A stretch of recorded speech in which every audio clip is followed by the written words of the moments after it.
11 करोड़ से ज्यादा लोगों के इंतखाब को आइन में दी गई मुद्दत से पहले खत्म करने की वजह एक साबिक वज़ीर-ए-आज़म को आइन के मुताबिक अदम एतमाद के जरिए ओहदे से हटाना थी। साबिक वज़ीर-ए-आज़म जिन्हें गुज़श्ता बरस अप्रैल में तहरीक अदम एतमाद के जरिए उनके ओहदे से हटाया गया, वो इस अमल को तस्लीम न करने की जिद पर कायम हैं और तकरीबन 10 माह से ये ऐलान करते फिर रहे हैं कि अगर उनकी जगह कायम होने वाली हुकूमत को खत्म ना किया गया और उनकी ख्वाहिश पर फौरन दोबारा इंतखाबात ना करवाए गए तो वो उन तमाम सूबाई हुकूमतों को खत्म कर देंगे जहां पर इनकी जमात के पास अक्सरियत है। जिस ऐवान में इन पर अदम एतमाद किया गया वहां से वो इज्तिमाई इस्तीफे दे चुके हैं, लेकिन अभी तक 11 अफराद के अलावा दीगर के इस्तीफे मंजूर नहीं किए गए। दोगलेपन की जबरदस्त मिसालें कायम करते हुए इनकी जमात के वो लोग जो इस्तीफा दे चुके हैं वो रियासत से टैक्स दहिंदगान का बाकायदा पैसा और मराहत वसूल कर रहे हैं। खुद इस मरकजी शख्सियत के बारे में सामने आने वाली इब्तदाई मालूमात के मुताबिक वो सरकारी तहाइफ घर या तोशा खाना से इंतहाई कीमती नवादरात और दीगर चीजें इंतहाई कम दामों पर खरीद कर ओपन मार्केट में कई 100 गुना ज्यादा कीमत वसूल करके बेच चुके हैं, लेकिन अपनी खुद साख्ता खुददारी के बारे में एक लफ्ज सुनने को तैयार नहीं। गुज़श्ता दहाई में मीडिया और सहाफ़ी का रूप धार जाने वाले कई अफराद और अदारे इनकी ईमानदारी और जमहूरियत पसंदी की कस्में खाते रहते हैं। अभी तक इनके एक इंतहाई करीबी खातून के बारे में कुछ तफसीलात सामने आई हैं जो वज़ीर-ए-आज़म के ओहदे का फायदा उठाकर सूबे में अहम ओहदों पर तकर्रर और तबादले करवा के पैसे कमाती रही और साथ ही साथ तोशा खाना से खरीदी हुई कीमती अशिया बैरून मुल्क जाकर खुली मार्केट में फरोख्त करती रही। ऐसे लगता है जैसे पाकिस्तान में इल्जामात और हकायक को तस्लीम करने या इनमें शामिल जुजियात पर यकीन करने के लिए भी एक तरह की तकाबली सोच पाई जाती है और अक्सर लोग इमरान खान पर आयद होने वाले संगीन इल्जामात को उनके सियासी मुखालिफ नवाज शरीफ खानदान पर आयद हो चुके इल्जामात के साथ मुआजना करके देखते हैं। जाहिर है नवाज शरीफ खानदान कई दहाइयों से इक़्तिदार में आता जाता रहा है और इन पर आयद होने वाले इल्जामात हुज्जम और इनकी नजर आने वाली दौलत के हिसाब से लगाए जाते हैं जो इमरान खान के मुकाबले में बहुत ज्यादा और संगीन है। यही मामला इमरान खान के दूसरे नुमाया सियासी हरीफ के साथ भी है और भुट्टो जरदारी खानदानों पर भी इमरान खान से कहीं ज्यादा बड़े और संगीन इल्जामात आयद होते रहे हैं और दोनों मज़कूरा खानदानों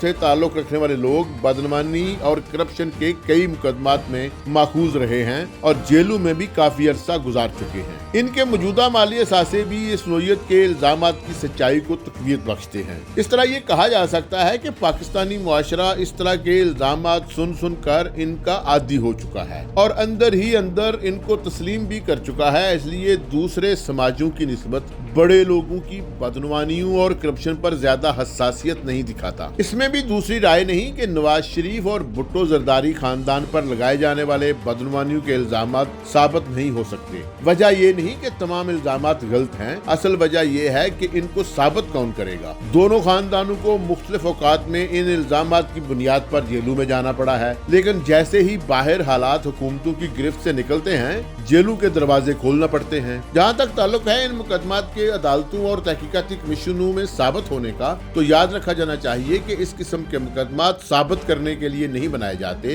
ये सिर्फ बदनाम करने, बदला लेने और कुछ अरसा इक़्तिदार से दूर रखने के लिए बनाए जाते हैं और इल्जामात की तफसील शामिल करते वक्त ऐसी चीजें भी रिकॉर्ड का हिस्सा बना दी जाती हैं जिनको कहीं भी साबित नहीं किया जा सकता। जब पूरे मुकदमे में कुछ इल्जामात गलत साबित हो जाएं या सच साबित ना किए जा सके तो इसका असर पूरे केस पर पड़ता है और मुल्ज़िमों को पहले जमानत मिलती है, इसके बाद रहा हो जाते हैं। मिसाल के तौर पर जब 90 में गुलाम इसहाक खान ने मोहतरमा बेनज़ीर भुट्टो की हुकूमत खत्म की तो सदारती रेफरेंस दायर किए गए। करप्शन और किकबैक्स के एक अच्छे खासे जानदार मुकदमे में ईवान सदर की तरफ से ये इल्जाम भी शामिल कर दिया गया कि आसफ अली जरदारी के घोड़े मुरब्बा जात खाते हैं। जब तफ्तीश शुरू हुई तो घोड़ों का मुरब्बा खाना साबित ना हो सका और जिस इल्जाम के तहत पूरी हुकूमत खत्म की गई थी वो बोगस साबित हो गया। इससे जाहिर होता है कि करप्शन तमाम अहले इक़्तिदार करते हैं, इनको सजा देना मुश्किल होता है क्योंकि जानबूझकर इल्जामात इस किस्म के लगाए जाते हैं कि केस साबित ही ना हो, सिर्फ मुखालिफ को तजलील के मराहल से गुजारा जाए और अगली किसी डील पर आमादा किया जाए। मिसाल के तौर पर अगर तोशा खाना के क़वायदो ज़वाबित को देखा जाए तो इमरान खान ने जो तहाइफ खरीदे वो क़वायदो ज़वाबित के मुताबिक खरीदे,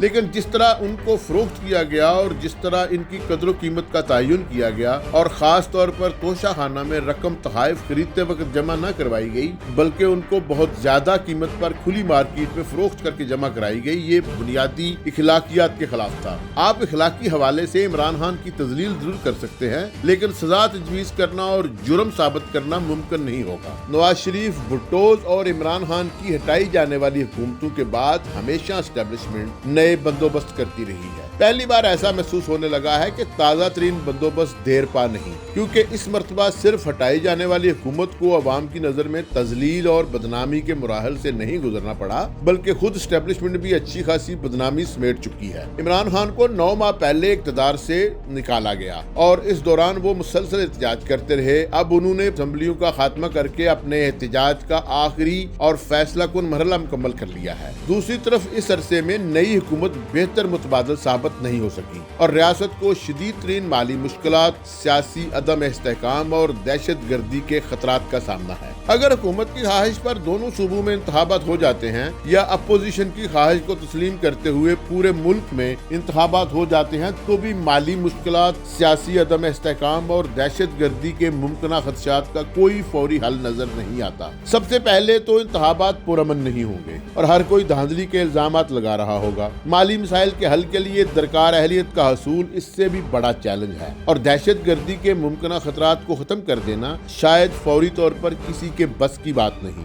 अगर आम इंतखाबात नहीं होते और दो सूबों में इंतखाबात के नतीजे से अपोजिशन इत्तेफाक नहीं करती, तो फिर भी तीनों मज़कूरा बाला खदशात अपनी जगह मौजूद होंगे। ऐसे लगता है कि रियासत गंभीर मसाइल में तेजी के साथ उलझ रही है और किसी किस्म के रिलीफ के इम्कानात न होने के बराबर हैं। क्या ये अच्छा हो कि तमाम सियासी जमातें और रियासती अदारे मुस्तकबिल के खदशात और मौजूदा मसाइल के हल के लिए संजीदगी का मुजाहरा करते हुए मुल्की सतह पर बहस व मुबासे का बंदोबस्त करें और हर कोई बेहतर हल पेश करे, ताकि कौमी सतह पर मसाइल से निपटने की हिकमत अमली वज़ा की जाए और इक़्तिदार में आने वाली जमात या जमातें इस चैलेंज को कबूल करें। क्या आप समझते हैं कि हमारे इर्द गिर्द फैले हुए सियासी माहौल और हालात में इस किस्म का कोई कदम उठाया जा सकता है?